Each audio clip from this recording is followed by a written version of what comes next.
수능도 쳤고 또 라식 라섹의 시즌이 돌아오고 있습니다. 겨울이 이제 어떻게 보면 성수기라는 표현을 쓰는데, 그럼 이 라식 라섹은 언제 해야 되냐? 오늘은 이 얘기를 해볼까 합니다.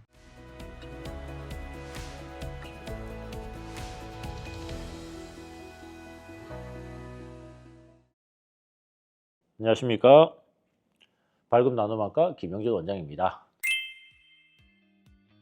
일단 이론적으로는요, 수술 자체는 언제든지 해도 돼요. 뭐 10살이든 20살이든 30살이든 50살이든 언제든지 할 수는 있습니다. 근데 이제 문제가 뭐냐면, 눈이 변하는 시기에 하면, 수술을 하면 또 변해버리잖아요. 그래서 시키지 않습니다. 권하지 않는 거죠. 하면 안 된다는 개념은 아니고 권하지 않습니다. 우리가 키가 크면요, 눈동자가 커져요. 그러면 눈이 나빠져요. 그럼 10살에 수술했어요. 그럼 20살 때까지 또 키 크잖아요. 또 나빠지잖아요. 그러니까 하지 않습니다.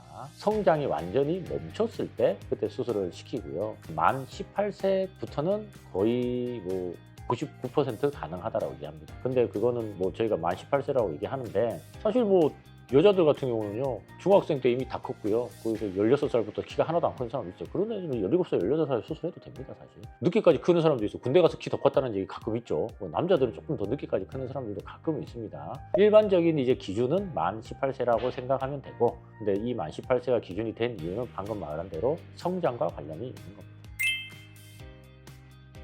근데 정말로 어릴 때 하는 경우들이 있어요. 그건 이제 부모님과 학생과 저희의 3자 모여서 진지하게 정말 상의해서 결정을 하는데, 안경을 낄 수 없는 상황들이 있어요. 가끔 안경 쓰면 안 되는 운동을 하는 친구들도 있고요. 연예인들도 좀 있는데, 아이돌 같은 경우 춤도 추고 해야 되기 때문에 안경이 좀 힘들죠, 아무래도. 그런 경우 이제 렌즈를 끼고 많이 하는데, 이 렌즈에 트러블이 있거나 문제가 있어서 어쩔 수 없이 수술을 좀 조기에 결정하는 친구들도 있습니다. 그리고 아주 어릴 때도 부동시가 좀 심해서 안경이 좀 너무 불편해서 양안시가 좀 잘 안 되는 경우, 그러나 또 일은 또 정밀하게 좀 해야 되는 경우에 수술을 하기도 합니다. 그런 경우는 어떻게 하냐면요, 원래보다 조금 더 과교정을 시켜요. 왜냐하면 성장을 하면서 눈이 다시 나빠질 거거든요. 처음에 조금 덜 보일 수 있는데 오히려 성장하면서 시력이 오히려 좀 더 좋아질 수가 있어요. 그런 방식을 쓰기도 합니다. 근데 이거는 뭐 좀 드문 케이스라서 정상적인 성장 과정에 있는 사람들에게 권유하지는 않습니다.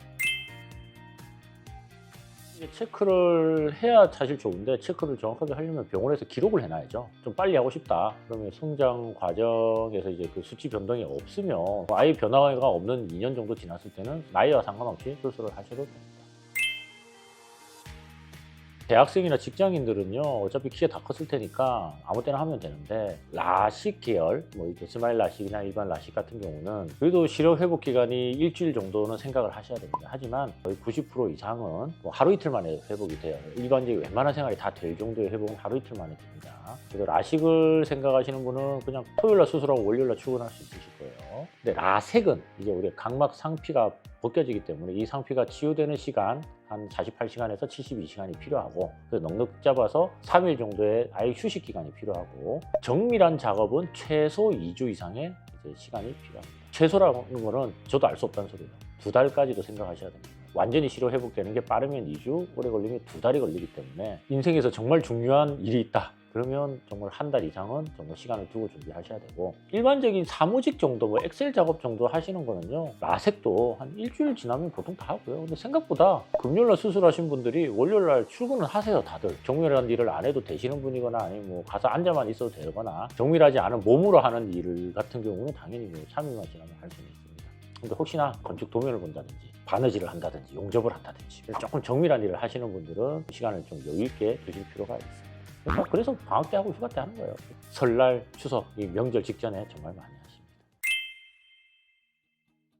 수술 후 주의해야 하는 거, 제일 중요한 거 첫 번째, 자외선 차단입니다. 이게 자외선 때문에 검은 동자에 흉터가 생길 수가 있기 때문에 좀 차단해 주시는 게 좋습니다. 흉터가 진해지면 시력을 아예 떨어뜨릴 수가 있어서 차단을 시키는 거고요. 자외선 차단은 기본적으로 선글라스를 끼는 거고, 뭐 선글라스가 남사시럽다고 안 쓰는 사람도 있어요. 그래서 그런 분들은 투명한 안경에 자외선 차단 기능 정도 들어있는 거 써주셔도 어느 정도 충분합니다. 정 안 되면 모자라도 써주셔도 됩니다. 이 정도면 충분하고, 그리고 또 중요한 게, 사실 라식 라섹에는 거의 없긴 한데 감염이고요. 그래도 위험합니다. 감염이 생기면 고생 많이 합니다. 굉장히 확률은 낮은데 가끔 이렇게 봐요. 그러니까 그런 분들 대부분은 손으로 비벼서 생기는 경우가 많거든요. 눈을 만지는 거 조심해 주시고, 그다음에 외부의 충격을 좀 그래도 조심해 주셔야 되는데, 요즘 스마일 라식을 하기 때문에 외부 충격은 그렇게 뭐 중요하지는 않은데, 그래도 어쨌든 눈은 다치면 안 되니까. 다쳐서 눈의 회복이 문제가 되는 분들은 결국 체중 시력이 조금 안 좋더라고요. 그런 경우도 제가 몇 명 봤습니다. 수술하고 한두 달 안에 외상을 입어가지고 시력이 떨어진 분들이 많은데, 이상 원인 불명으로 회복이 잘 안 돼요.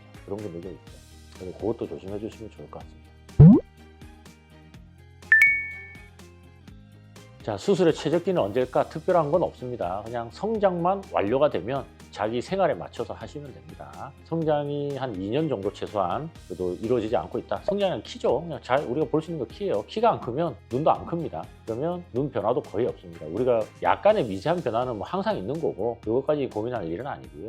키가 크지 않을 때 수술하시면 되고, 직장인들, 뭐 학생들 마찬가지입니다. 여유가 있을 때, 그래서 방학 때를 많이 이용하시는 것 같은데, 저희가 시간에 그래도 최대한 많이 낼 수 있는 시점에서 수술을 준비해 주시면 될 것 같습니다. 지금까지 밝음 나눔안과 김영준 원장이었습니다.